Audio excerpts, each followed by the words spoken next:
passing, there's something else missing for the Nets. The high-level productivity we are used to from one of the most prolific scorers and passers ever in James Harden. Through 5 games, Harden is averaging 3 free throw attempts per game and just 16.6 points per game, way down from his career averages of 8.7 free throw attempts and 25 points per game. Confident, being aggressive, and it's getting better every single game. Like, as much as I want to get back to just, 30s and 40 points, you know what I mean? It's like, I can't do that, you know what I mean? As much as I want to, obviously would love to. I had no opportunities to play pickup or nothing this summer, you know what I mean? Everything was a rehab for 3 months from a grade 2 injury that happened three times in one season. So I just embraced moments like this and things like this, and I just keep pushing through it. James still coming back from that hamstring injury, and he tallied just 14 points in the game, his 3rd straight game, scoring 15 or fewer points. Dating back to last season, he's made fewer than 5 free throws in 8 consecutive games while averaging just over 16 points per game. Harden himself has said his offensive game is limited right now as he continues to make his way back from off-season spent rehabbing his hamstring injury. And also there's been some officiating changes as well. In addition to his health, this offseason, the NBA made rule changes to discourage the calling of fouls for unnatural offensive movements, a change that some are saying could also be directly affecting Harden's style of play, as he's very good at drawing that foul. So, guys, Jay Will, I'll start with you. What's the bigger issue for the Nets, in your opinion? Is it that Kyrie Irving's out, or is it more that this is not the James Harden we're used to? It's the latter. Yeah. You got 2 top 5 players on the same damn team. 2 of the most prolific scorers in the history of basketball on the same team. Sitting there watching the game last night, one of the things that I got frustrated about, and I get it, he's a hooper, right? So for James, hooping every single day is what he does. When you can't do that for an extended period of time, it takes you a second to find your rhythm back. But that's not the key thing. I'm not worried about that. He'll find his rhythm. Every play, Legs, every play, I'm telling you, watching this game, there was him playing for the contact, not playing through the contact. It's not good enough.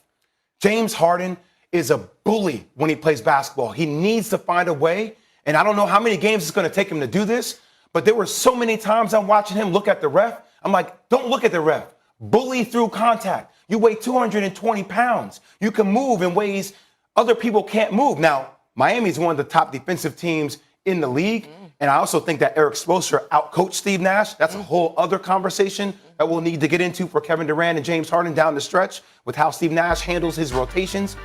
But it was him not bullying through contact, Legs, him looking at the refs every single time. And I will say this, the chemistry between him and certain players are so off. LaMarcus Aldridge, every time they're involved in a pick and roll, they can't feel each other out. He has better chemistry with Nick Claxton.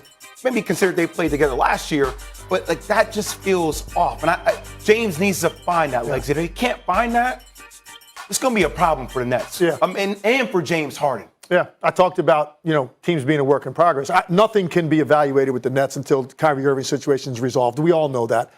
We need to see those 3 guys together healthy for an extended period of time before we really know what that is, because we didn't see it last year either, okay? So that's first. As far as James Harden, two issues going on with him. And he let us in his psyche a little bit last night after the game. And I went through it, having an ACL reconstruction, having an also partially ruptured hamstring training camp. When you deal with that and you recover from it, and you're a guy as explosive as he is, and he's telling you, I'm reluctant to go full throttle because I don't ever want to experience that again, that's part of this right now. He just doesn't have the decisiveness offensively. He let you into his mind last night a little bit, and I think he was honest about it, and he's going through it, and that will get better. But the officiating and the way that they've changed it, there is no question it's affecting him. And even Steve Nash said early on, he thinks he's being unfairly targeted as the poster child for this rule change, in that he's also not getting calls on drives because they've just made up their mind, like, you're not getting calls. Now, I don't agree with it necessarily, but I think it is affecting James Harden in a way that he's got to focus on finishing the play when before all he was thinking about was, I know I'm about to get these free throws. Exactly. Jay Will, do you think that James Harden can adjust to these new rules? He better adjust. Yeah, he will. He's going to have to adjust. He will. But he has the body type that he doesn't need to do that. Like, if there was an example last night. Defender had his arm out, And I saw it, right? Like, KD would catch the ball, reverse pivot, turn, jab, go. James went right to it. He extended his arms, went right into the. I'm like, no, James, you don't need to play that way anymore. Yeah, right. Put your shoulder in somebody's damn chest and punish him at the rim. But the fact that he's still programmed that way, that takes a minute to recalibrate. But he's going to have to do it.